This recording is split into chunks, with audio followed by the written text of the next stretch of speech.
অনেক দিন ধরে আমার মেয়ে বলতেছে মা আলু আর সব আলু পোস্ত বানাও, আলু পোস্ত বানাও। তো আজকে নিরামিষ আলু পোস্ত।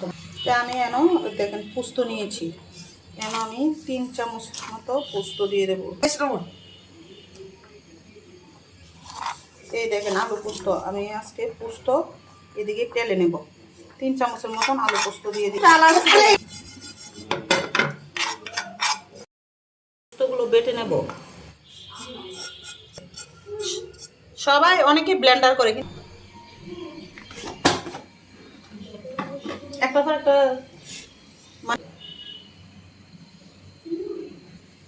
আলু পোস্ত রান্না করলে খাঁটি সরিষার তেল দিয়ে রান্না করলে টেস্টটা অনেক ভালো আসে।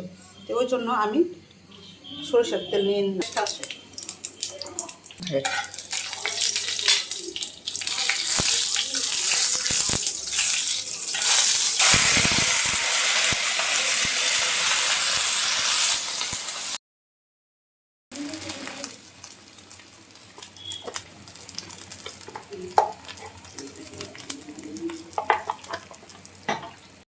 আলু পোস্তর সাথে এগুলা দেব, দিয়ে ভালো করে বেটে নেব।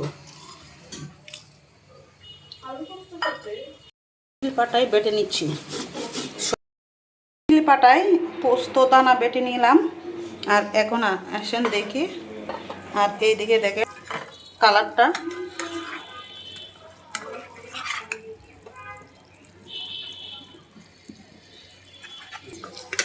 আলুটা একটু ভালো করে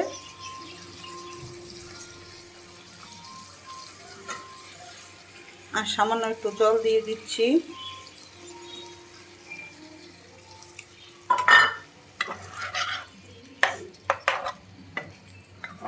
আমি বাসায় আর কখনো আলু পোস্ত রান্না করি নাই, তো এই প্রথম আজকে।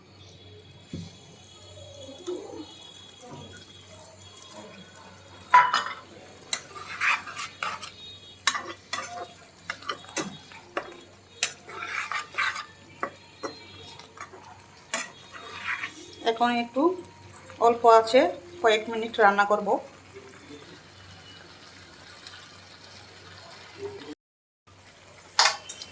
আর স্বাদ বাড়ানোর জন্য পরিমাণ মতো একটু চিনি দিয়ে দিলেন স্বাদের জন্য।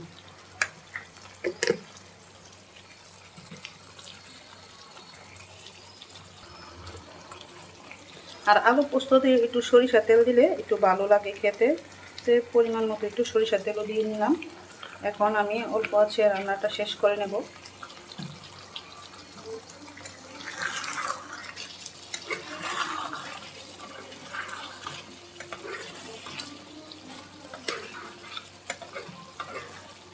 আমার ছেলে মেয়ে অনেক পছন্দ।